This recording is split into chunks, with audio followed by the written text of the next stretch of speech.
അവിട്ടത്തൂർ മഹാദേവ ക്ഷേത്രം കേരളത്തിലെ തൃശ്ശൂർ ജില്ലയിലെ ഇരിങ്ങാലക്കുടയിൽ നിന്നും 4 കിലോമീറ്റർ അകലെയുള്ള അവിട്ടത്തൂർ ഗ്രാമത്തിലാണ് അവിട്ടത്തൂർ മഹാദേവ ക്ഷേത്രം സ്ഥിതി ചെയ്യുന്നത്. പരശുരാമൻ സ്ഥാപിച്ചു എന്ന് വിശ്വസിക്കപ്പെടുന്ന 108 ശിവക്ഷേത്രങ്ങളിൽ ഒന്നാണ് അവിട്ടത്തൂർ മഹാദേവ ക്ഷേത്രം. ഏകദേശം 2000 വർഷത്തോളം പഴക്കമുണ്ടെന്ന് വിശ്വസിക്കപ്പെടുന്ന ക്ഷേത്രമാണിത്. ആ പഴക്കത്തിൻ്റെ പ്രൗഢി ഇതിൻ്റെ നിർമ്മിതിയിൽ ഇന്നും കാണാം.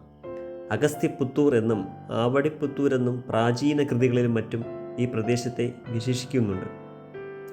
ചുറ്റമ്പലത്തിനു മുന്നിൽ പശ്ചിമഭാഗത്തുള്ള നടപ്പുര ആനക്കൊട്ടിൽ ഭീമാകാരമായ തൂണുകളാൽ നിർമ്മിതമാണ്.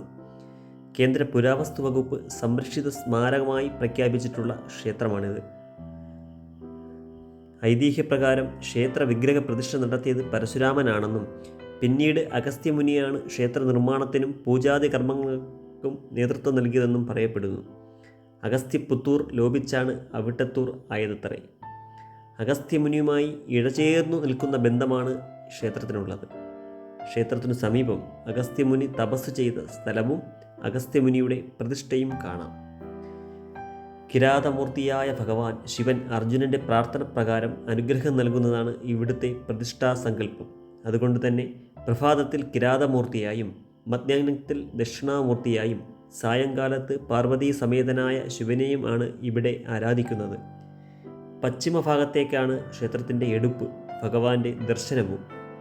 ചുരുക്കം ക്ഷേത്രങ്ങളിലെ പ്രത്യേകതകളിൽ ഒന്നായ വൃത്താകൃതിയിലുള്ള 2 തട്ടുകളുള്ള ഗർഭഗൃഹമാണ് ഇവിടെ. ശ്രീകോവിലിൻ്റെ മുകളിൽ താമ്രപാളികളാൽ ആവരണം ചെയ്തിരിക്കുന്നു. അവിട്ടത്തൂർ ശാസനം ക്ഷേത്രത്തിൻ്റെ പ്രാധാന്യവും പഴമയും എടുത്തു കാണിക്കുന്നതാണ് ഇവിടെ നിന്നും ലഭിച്ച അവിട്ടത്തൂർ ശാസനം. ക്ഷേത്രത്തിൻ്റെ ഉത്സവം മകരമാസത്തിലാണ്. തിരുവാതിര ആറാട്ടായി 10 ദിവസം ആഘോഷിക്കുന്നു. കൂടാതെ ശിവരാത്രിയും അതിവിശേഷമാണ്. 3.25 ഏക്കർ വിസ്തൃതിയിലാണ് ക്ഷേത്രവളപ്പ്.